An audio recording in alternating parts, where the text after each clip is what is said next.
Welcome back to the deep dive. Today, we're really getting into something fascinating. We're looking at Enoch. Right, a figure who is honestly shrouded in a lot of mystery. Exactly. We've got these three sort of core verses we're going to unpack from the source material. It's just three, but they pack a punch. Yeah. Genesis 5.24, Hebrews 11.5, and then Jude 1.14. Our mission, really, is to go beyond just saying, okay, he lived, God took him. We want to understand the mechanics of his faith, get the context, the complexity. And maybe find those aha moments about what our own daily lives might mean in the grand scheme. It's a challenge, though. The sources are brief. They are, but they imply so much. So Genesis gives us the story, Hebrews the theology. And Jude throws in this prophetic curveball. Connecting these is key to understanding why Enoch specifically had this unique destiny. And that destiny, well, that's where we have to start, isn't it? Because it just sets him apart immediately, the sheer rarity of it. It's staggering, really. Across the whole biblical narrative, you've only got two people who bypass death entirely. Two, there's Elijah, who, goes out in a blaze of glory, fiery chariot, whirlwind, witnessed event. Very dramatic. Very dramatic. And then there's Enoch. So different. The sources suggest, well, nothing like that. No witnesses recorded, no spectacle, just gone. He's the quiet one, the first person in the story to completely sidestep death, which, that fact alone just forces the question. Why him? Why Enoch? What was it about his life, his character, that warranted bending the fundamental laws of existence? It's a great question, because it wasn't the guy who lived the longest, Methuselah. It wasn't some great leader or king mentioned elsewhere. Nope. The answer, at least in Genesis, is it's incredibly simple, which somehow makes it even more mysterious. Genesis 5.24. Okay, let's unpack this. The verse just says, Enoch walked with God, that he was no more because God took him. That's it. So simple, but so much weight behind those words. He was no more. It's stark, isn't it? It really is. Just complete removal, no mention of sickness, burial, mourning, nothing. The focus is entirely on what came before that moment. The walk with God. That's the condition. And when you look at the original Hebrew for halak, it's not just ambling along, is it? No, not at all. Halak implies something much more intentional. It's about how you conduct your life, your habitual pattern, your alignment. It suggests purpose, consistency, effort. So it wasn't just a one-off prayer meeting or something? Definitely not. It was the halak, the daily, deliberate turning of his life towards God. His departure wasn't random. It was almost the natural endpoint of that walk. Like he was walking so closely with God that God just walked him right home. That's a good way to put it. But to really get how incredible that halak was, we need to understand the world he was walking in. Right, because it wasn't some peaceful retreat center. Yeah. Far from it.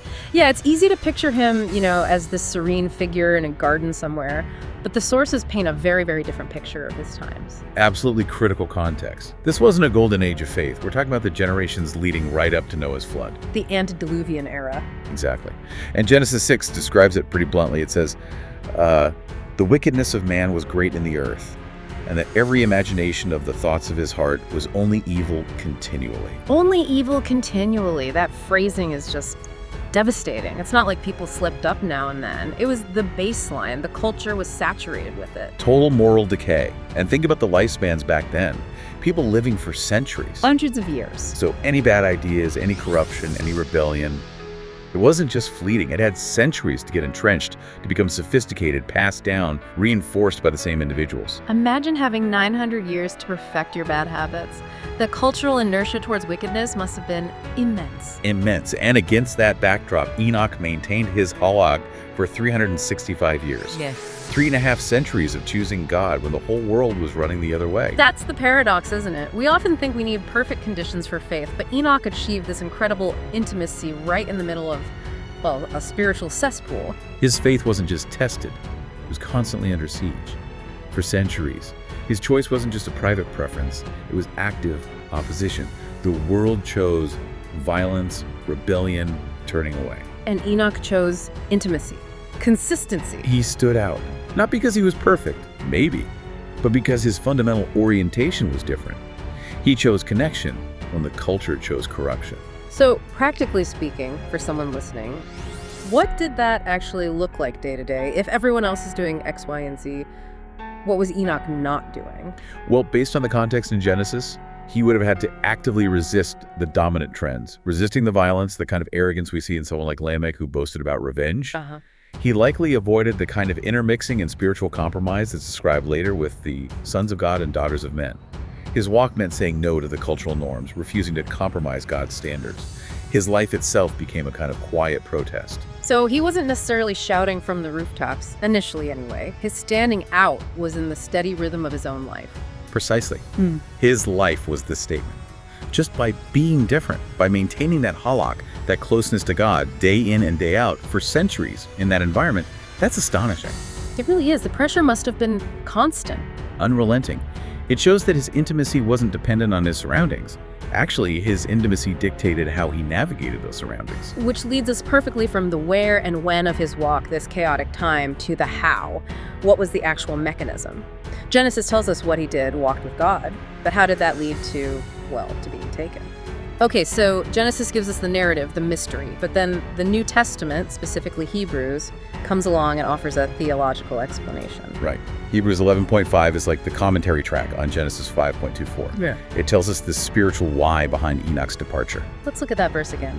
By faith, Enoch was taken from this life so that he did not experience death. For before he was taken, he was commended as one who pleased God. That first phrase is everything. By faith. Pisteos in the Greek. It immediately tells us this wasn't about Enoch's inherent perfection or some mighty deed he performed. It wasn't about works. No, it was about trust, relational commitment. Faith in this sense isn't just mental agreement, it's active reliance. He was leaning on a reality, God's reality, that completely contradicted the visible, wicked reality all around him. He trusted God's truth even when his culture screamed it was irrelevant. Exactly, and that reliance, that pisteos, is what unlocked the outcome. But then there's that crucial detail. Quote, he was commended as one who pleased God. Pleased God. Okay, what does that mean? What aspects of his faith, his pisteos, were pleasing? It sounds active, not passive. I think it has to be. Given the context, pleasing God meant unwavering loyalty when loyalty was countercultural, maybe even dangerous. It meant choosing God's way when it likely led to isolation. So the commendation implies that his daily choices, that long halak, heaven noticed, heaven approved. Yes. His faithfulness, kept up for so long amidst such darkness, met God's standard. It wasn't just walking. It was walking consistently in the right direction, aligned with God day after day after day. That consistency aspect feels huge. We often look for the big, flashy miracle, right? But maybe Enoch's miracle was the consistency itself, 365 years of it. I think you're right. Endurance like that is powerful proof. It's the outward sign of an inward certainty.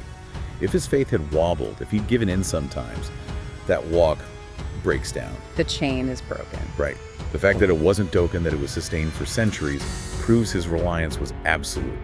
And in a world like his, just being consistent in righteousness is a radical act.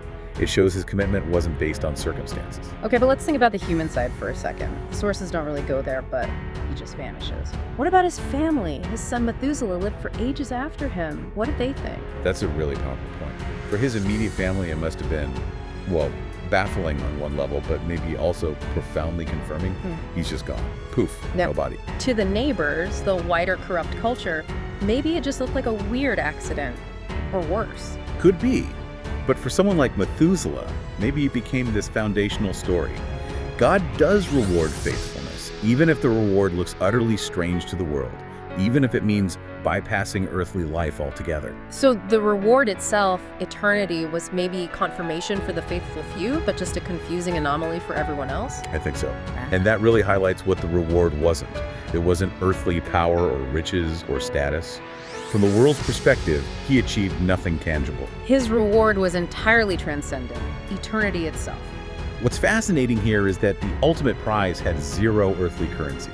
It wasn't transactional in that sense, which tells you something about his motivation, doesn't it? Yeah, I mean, his walk had to be about the relationship itself. He wasn't doing it for a payoff he could see or spend. He was walking with God because he valued walking with God. Which completely challenges our modern tendency to measure spiritual success by worldly results, right? Enoch's story flips that. What truly pleases God might be totally invisible to the watching world. It's the internal state, the soul's orientation. It comes back to that core idea. If his faith, his consistent walk actually moved heaven enough for God to intervene so dramatically, well, what about ours? His life wasn't just about escaping death in the end. It was about a quality of life, a depth of commitment that ended up shouting louder than all the darkness around him. The shout was his unwavering conviction, expressed through that quiet daily rhythm of faithfulness. It proved that faith, pistios, is enough. It's the currency heaven recognizes. So we have the context, deep darkness. We have the mechanism, pleasing faith, consistency. But there's one more piece we need, the part that explains why he could sustain it for so long. Right, because we've painted him as this, quiet, faithful guy. But the sources add another layer entirely.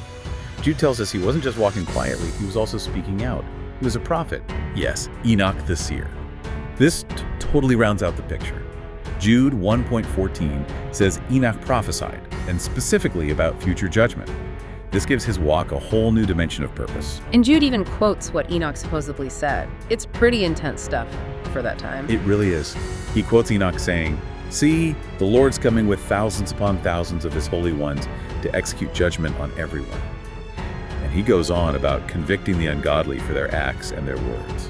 Wow, okay, connect that to the bigger picture. He's not just predicting like a local flood. He's talking about the Lord's return, cosmic judgment, ultimate accountability. Exactly. And having that knowledge, that perspective, must have fundamentally shaped his daily halak. His intimacy with God wasn't just for comfort, it was functional. God was sharing the end game with him.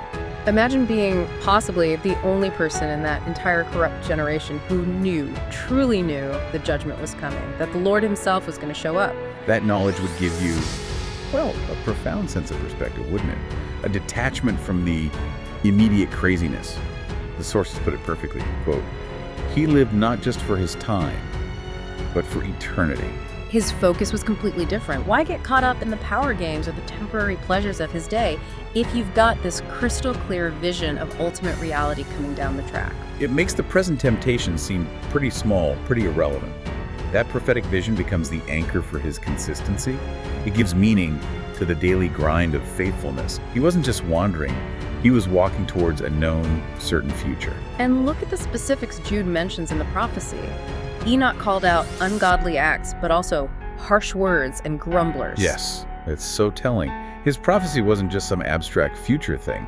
It was confronting the actual attitudes he saw around him, the disrespect, the complaining, the rebellion against God in everyday life. So he was a voice speaking out. He was warning his peers, challenging their skepticism and their behavior long before Noah even picked up a hammer. It elevates his walk from just a private discipline to a public testimony, a ministry of warning. It shows that intimacy with God isn't passive.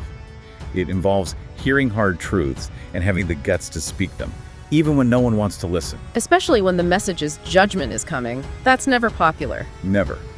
So he walked in constant awareness of God's future plans, and that shaped his present actions and words. His life became a preparation for that ultimate encounter between God's holiness and the world's corruption. I must have been incredibly lonely, though, knowing what's coming while everyone else is just living it up, building their own little empires. It would demand a complete internal shift in priorities. The prophetic view provides the why. It gives the strength to resist the overwhelming cultural pressure. He knew the eternal payout for faithfulness dwarfed any temporary cost or comfort he might gain by fitting in. Okay, so it all clicks together now. The dark context he resisted, the pleasing faith he maintained through sheer consistency, and the prophetic vision that fueled it all by keeping his eyes on eternity. That combination seems to solve the Enoch mystery. So we've pulled apart these verses, looked at the context, the mechanism, the vision. Now we need to bring it all back together and think about what it means for us, for you listening right now. Right. We come back to that core idea. The surprising weight of your ordinary daily choices. Enoch's story isn't really about the spectacular exit in the end. It's about the thousands upon thousands of quiet, consistent steps that led him there. Yeah, we get so fixated on the big moments, the breakthroughs, the visible stuff. But Enoch reminds us that maybe the real power is in the quiet persistence. Especially persistence against the current. Consistent devotion when the world pulls you another way. That takes real effort, sustained effort. And the sources imply that that kind of quiet faithfulness in a rebellious time carries immense weight with God. It's like spiritual compound interest, maybe. One day doesn't seem like much, but 365 years of those daily deposits of faithfulness. Exactly. That consistent halak, compounding over centuries. That's what was pleasing God, deeply pleasing, enough to warrant that unique supernatural end. The spectacular finish was just the logical outcome of a lifetime of quiet devotion. Let's try an analogy. Imagine you're walking through this thick, disorienting fog that's the corruption of Enoch's time, maybe even aspects of ours. Everyone else is lost, maybe bumping into each other, maybe fighting. Okay, yeah. But Enoch has two things. First, he's got this internal compass, his faith, his pistios that he keeps checking, making sure it's always pointing towards God, resisting the drift of the fog. And second? Second, he somehow has a map, or maybe just a clear view of the mountain peak above the fog that's the prophetic vision from Jude. He knows where he's ultimately headed, so the immediate confusion of the fog doesn't completely derail him. That combination, the internal compass constantly checked, and the clear view of the destination let him just keep putting one foot in front of the other, faithfully. And that steady rhythm, that unwavering beat of his faithfulness in the midst of chaos, apparently it resonated all the way to heaven. It got noticed. So let's boil it down to those three pillars again, maybe as a takeaway for the listener who's thinking, okay, how do I apply this? Pillar 1. Choose intimacy when the world chooses rebellion. That halak. It's an active choice, maybe even a daily choice, to orient yourself towards God, especially when the culture pulls you elsewhere. Pillar 2. Focus on pleasing God through faith. That pistios. Rely on His validation, not the world's applause or rewards. Recognize that the true prize might be transcendent, unseen by others. And Pillar 3. Live with an eternal perspective. Keep that prophetic vision, that understanding of ultimate reality and accountability in view. Let it shape your priorities now so you're not just living for the moment. Those three together. That's what made Enoch's life shout louder than the darkness. It wasn't volume. It was the undeniable signal of a life pointed steadfastly towards a truth the world was trying to ignore. Hashtag outro. So we've journeyed from that initial mysterious verse in Genesis, found the explanation in Hebrews, and saw the motivation clarified in Jude. It all fits together remarkably well to explain Enoch. Yeah, we saw that this incredible event, escaping death, wasn't arbitrary. It was the outcome of a life lived with intense focus and consistency. Not necessarily spectacle, but deep, unwavering alignment. The summary is just beautiful, really. He walked with God, and God walked him straight into eternity. And that leaves you listening with the real challenge Enoch poses. His story demonstrates that our unseen daily choices can have cosmic significance. So the question isn't just historical. Why did God take Enoch? That's fascinating, but the real question is personal. It's about application. What would it take for you, for me, to cultivate that kind of consistent halak, that intentional walk with God right here, right now in our own times? What kind of walk would get heaven's attention today? Reflect on that. Where are your priorities truly focused? On the temporary, or on that long, steady, faithful walk toward eternity? Because if Enoch teaches us anything, it's that quiet walk, that daily choice, carries a weight and internal significance far beyond what we usually imagine. It's the only currency that truly matters.